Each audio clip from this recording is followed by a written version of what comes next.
Bienvenue sur le podcast Apprendre à apprendre une langue. Alors depuis quelques mois, je vous ai proposé 12 podcasts avec des polyglottes. Voilà, j'avais envie de terminer cette première saison en partageant mon expérience. Parce que depuis le 15 avril, on est le 3 août, donc depuis le 15 avril, j'ai déjà beaucoup appris et avancé dans mon propre challenge qui est de parler couramment anglais d'ici un an, donc d'ici le 15 avril 2021. Discuter, échanger avec ces polyglottes m'a beaucoup apporté. Et aujourd'hui, avant de passer à la saison 2, il est temps que je vous explique ma façon de travailler. Parce que j'ai essayé plein de choses ces derniers mois et au fur et à mesure, je suis en train de trouver mes marques et de développer mon propre système. Et là, j'étais en train de travailler et je me suis interrompue moi-même parce que je me suis dit non, je fais une pause et je partage tout ça sur le podcast là maintenant parce que voilà, je sentais cet enthousiasme et j'avais envie de vous faire découvrir tout ce qui marche pour moi. Donc j'espère que ça marchera pour vous, mais en tout cas, même si voilà, il y a peut-être des petites choses que vous adapterez en fonction de vous, de votre personnalité, de ce que vous aimez, mais ça vous donnera déjà quand même un bon point de départ. Dans le guide que j'avais rédigé au mois d'avril, peut-être même au mois de mars, donc ce guide de 49 pages Apprendre à apprendre une langue que vous pouvez télécharger gratuitement sur le site montessori-apprendreautrement.com dans la rubrique Apprendre à apprendre une langue. Dans ce guide, j'avais déjà partagé énormément de choses sur comment apprendre. Mais dans le podcast, là, ça va être un peu la suite. Ça va être, voilà, je vais vous parler de tout ce que j'ai mis en place, des outils que j'utilise. Et j'ai vraiment l'impression que c'est efficace. Ce qui me permet de vraiment progresser, c'est le fait d'avoir trouvé 2 partenaires de langue. Donc quand je dis partenaires de langue, ce ne sont pas des enseignants.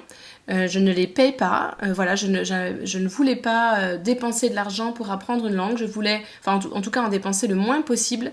Et j'ai cherché, il y a quelques mois déjà, des partenaires de langue. Donc ça veut dire que on s'est mis d'accord. Et pendant une demi-heure, on parle en français. Et pendant une demi-heure, on parle en anglais. Voilà, c'est un échange.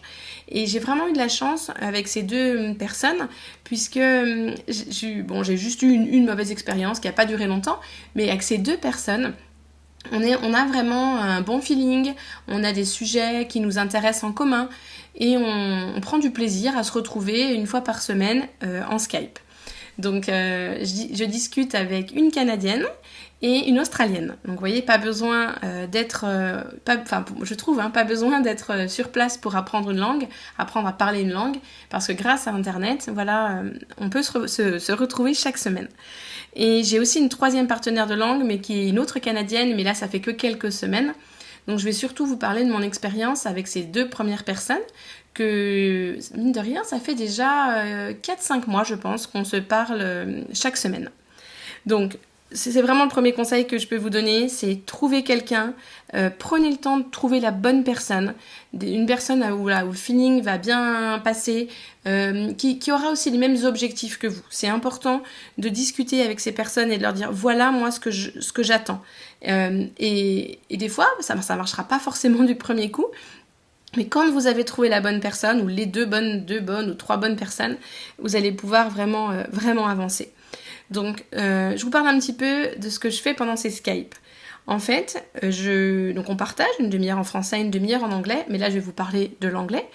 Je prépare la conversation avant. Je le fais pas depuis, j'avais pas commencé comme ça, mais maintenant je me suis vraiment rendu compte de l'efficacité.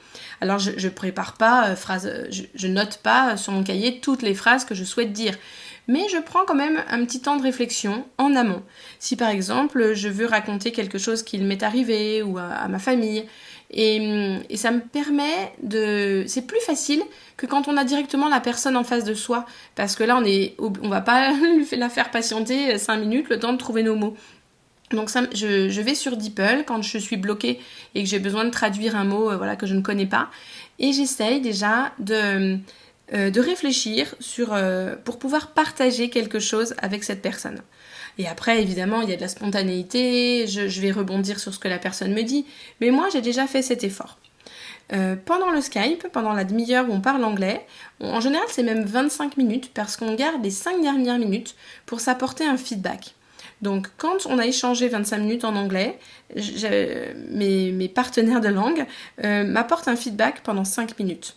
Donc là, ça va être très précieux parce qu'elles vont me dire tu as dit telle chose et c'est comme ça qu'on le dit. Voilà, donc là, je le note. Et oui, évidemment aussi, je vous l'ai pas dit, mais j'enregistre la conversation. Parce que l'avantage de l'enregistrer, avec leur accord évidemment, c'est qu'après, on peut réécouter et retravailler ce Skype. Donc je note quand même les feedbacks qu'elle m'apporte. Et ensuite, on fait la demi-heure en français. Et quand quelques jours plus tard, je vais retravailler en fait en réécoutant le Skype et en notant les phrases que j'aimerais, que je les avais comprises ces phrases, mais je ne serais pas forcément capable de les énoncer par moi-même. Donc du coup, je les note. Voilà comment ça se passe pour les Skype.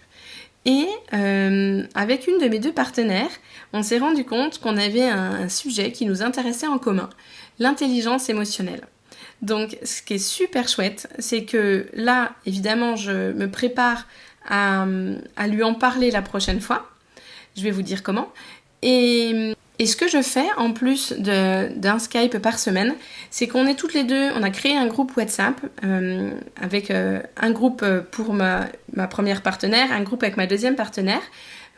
Et chaque jour, on prend le temps de s'envoyer par WhatsApp, à l'écrit et à l'oral, une petite phrase. Donc, avec ma partenaire de langue australienne, je choisis de lui envoyer des petites choses qui m'arrivent dans mon quotidien. Voilà, donc j'aimerais, on se connaît un petit peu plus personnellement, parce que j'avais eu la chance de la rencontrer à Dijon, voilà, à la maison quelques mois. Donc du coup, je vais lui partager des choses de mon quotidien. Et ça me permet de développer le vocabulaire du quotidien. Ma fille s'est fait arracher dedans, bah voilà, au début je savais pas le dire ça en anglais. Et avec ma partenaire de langue canadienne, on a choisi de s'envoyer des phrases en rapport avec l'intelligence émotionnelle.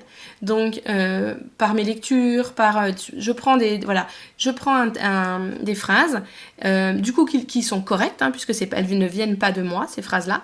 Et là, on va vraiment travailler la prononciation. Alors, avec mon autre partenaire aussi, elle va me corriger si la prononciation n'est pas bonne. Mais avec ma partenaire canadienne, elle m'aide à améliorer ma prononciation, parce qu'a priori, il n'y a pas d'erreur de construction dans la phrase. Et on a décidé de s'envoyer des phrases sur l'intelligence émotionnelle pour l'instant, ce sujet voilà, qui nous passionne toutes les 2. Donc pour résumer les Skype, je prépare à l'avance, déjà en tout premier, trouver un partenaire avec qui le feeling passe, avec des sujets communs, d'intérêt commun. Ensuite, préparer un petit peu le Skype en amont, l'enregistrer, pour pouvoir le retravailler ensuite. Au bout de 25 minutes, demander à la personne un feedback, parce que c'est important que la personne ne nous coupe pas sans arrêt à la moindre erreur. Quand on parle, on va faire des erreurs, forcément. Mais tant mieux, c'est comme ça qu'on apprend. Mais on n'a pas envie d'être interrompu, on a envie qu'il y ait on appelle ça le flow de la conversation, on a envie voilà, que ça s'enchaîne. Si la personne nous dit « Non, on dit pas comme ça, non, on dit pas comme ça », bah, on va se sentir mal et on va plus oser parler. Donc, vaut mieux qu'elle nous apporte ce feedback au bout des 25 minutes. Ensuite, évidemment, je note les phrases du feedback pour bien les mémoriser. Et ensuite, quelques jours plus tard, je retravaille en écrivant, en réécoutant la conversation et en écrivant des choses sur mon cahier. Donc voilà pour les Skype. Et la deuxième chose dont je voulais vous parler, le deuxième outil que j'utilise beaucoup, c'est Blinkist. Donc là, je parle pour les personnes qui veulent apprendre l'anglais. Je n'ai pas vérifié pour les autres langues si ça existe. En français, l'équivalent, ça serait Cooper. Donc en fait, ce sont des résumés de livres. C'est un outil qui n'est pas gratuit, mais ça reste quand même assez accessible. C'est 6,67 € par mois pour Blinkist. Donc c'est quand même pas énorme. Et une quantité de résumés de livres vraiment impressionnante. Donc Blinkist, voilà, l'avantage, c'est que vous allez pouvoir choisir les livres qui vous intéressent, les sujets qui vous intéressent, il y en a une tonne, et vous allez pouvoir lire le texte et l'écouter en même temps. Donc ça, c'est vraiment hyper efficace. Et en plus, on peut même ralentir le débit de la voix si on veut. Là, j'écoute en x1, mais on peut mettre en x0,8 ou en x0,9 pour ralentir un peu le débit. Donc ça peut être utile au début. Et donc avec Blinkist, au début, j'écoutais juste mes résumés de livres comme ça. pas d'une manière active, plutôt d'une manière passive. Je lisais, j'écoutais en même temps, j'écoutais le livre en entier et puis je passais au suivant. Et en fait, bon, ok, j'entends plein de vocabulaire, j'entends plein de choses. Mais si on veut vraiment apprendre et pouvoir s'en servir quand on parle, il faut travailler de manière plus active. Donc ce que j'ai fait, c'est que j'utilise mon téléphone et mon ordinateur en même temps. Pour une question de... C'est plus pratique, vous allez voir. Donc, comme je suis droitière, je vais avoir mon crayon dans la main droite, mon téléphone dans la main gauche et l'ordinateur devant moi avec le texte.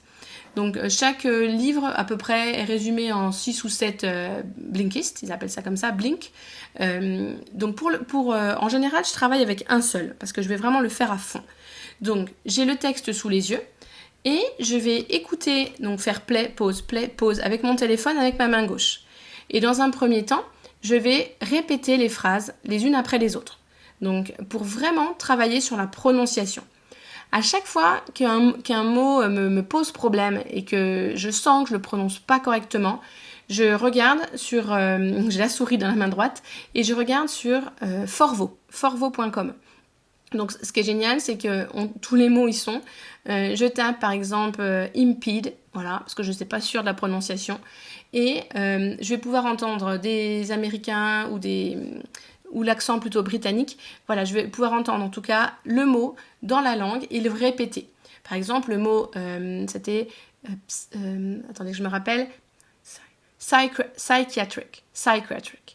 Avant, j'arrivais jamais à le prononcer correctement. Psychiatric. Là, maintenant, ça y est, je pense, il est mémorisé. Donc, quand j'ai besoin, voilà, que je sens qu'un mot est mal prononcé, je le prononce mal, je vérifie sur forvo.com. Si c'est un mot ou une phrase qui me pose problème, je ne comprends pas le sens de la phrase, je vais la taper dans DeepL. Alors, c'est pas tout le temps parfait, mais ça fonctionne quand même bien.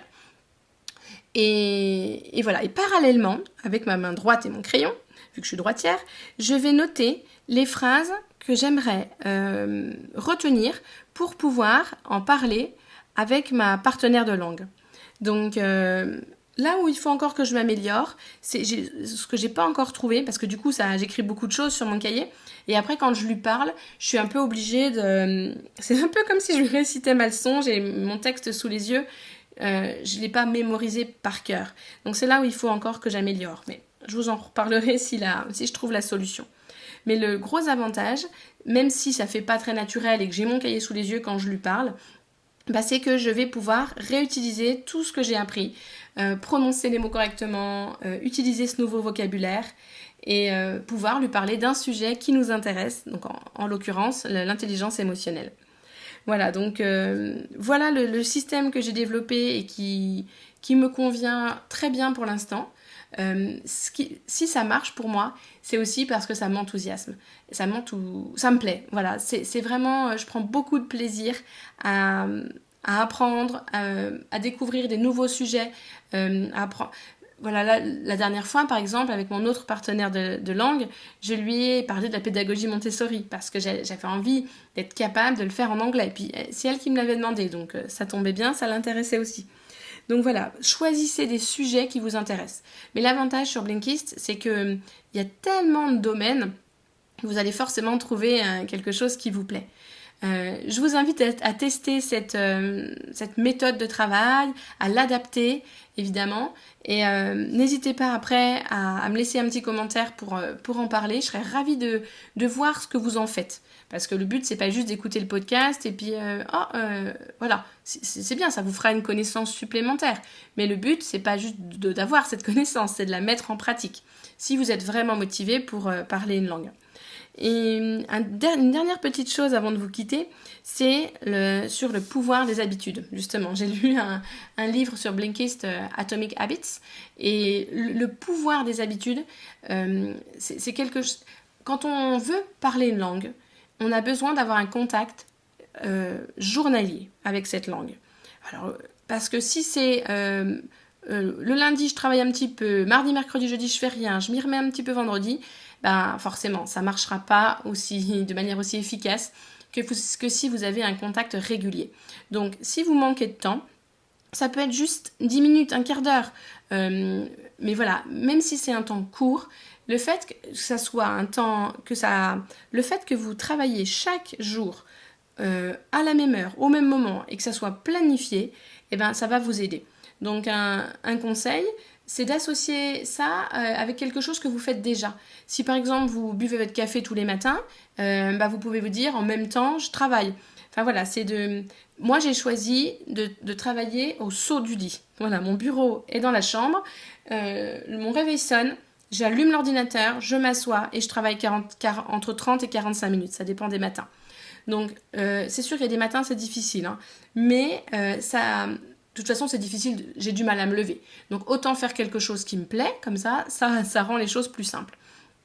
Ça, c'est mon exemple, mais trouvez un moment dans la journée qui vous convient le mieux. Moi, je sais que c'est le matin. Le soir, je suis trop fatiguée, c'est plus possible. Et essayez de transformer ça en une habitude. Il faut que ça devienne une habitude et que vous n'ayez plus à réfléchir et ne plus avoir à dépenser d'énergie pour vous asseoir et travailler de manière active. Parce qu'évidemment, hein, d'être actif, c'est indispensable. Si vous écoutez juste une vidéo YouTube sans rien en faire, ça n'aura pas du tout le même effet. Donc voilà pour l'histoire de l'habitude. Et moi, j'anticipe aussi. Le dimanche soir, je note sur mon cahier ce que je vais faire le lundi matin, le mardi matin, le mercredi matin. Et en général, c'est ce que je vous ai dit, hein, ça va être préparer mon prochain Skype ou revoir un Skype ou préparer mon Skype avec Blinkist sur un sujet qui m'intéresse. Voilà principalement ce que je fais. Ça peut m'arriver de temps en temps de faire un petit peu de grammaire quand je sens qu'il y a quelque chose qui m'embête.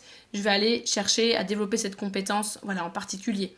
Au tout début, j'avais beaucoup travaillé sur la prononciation avec un MOOC gratuit en ligne. Mais maintenant, mon rituel, ça va vraiment être ça. C'est préparer mes Skype, discuter, échanger avec mes partenaires de langue. Et voilà, j'y prends beaucoup de plaisir. Hein. Ça me permet de nourrir mon besoin de lien, de partage. Donc c'est vraiment agréable. Et revoir mes Skype. Voilà ma façon de travailler. J'espère que ça vous donnera plein d'idées. Et j'ai hâte de savoir ce que vous allez mettre en place. Donc dans quelques semaines ou jours, semaines, j'espère que vous prendrez le temps de partager votre expérience pour qu'elle profite à tous. Je vous dis à bientôt.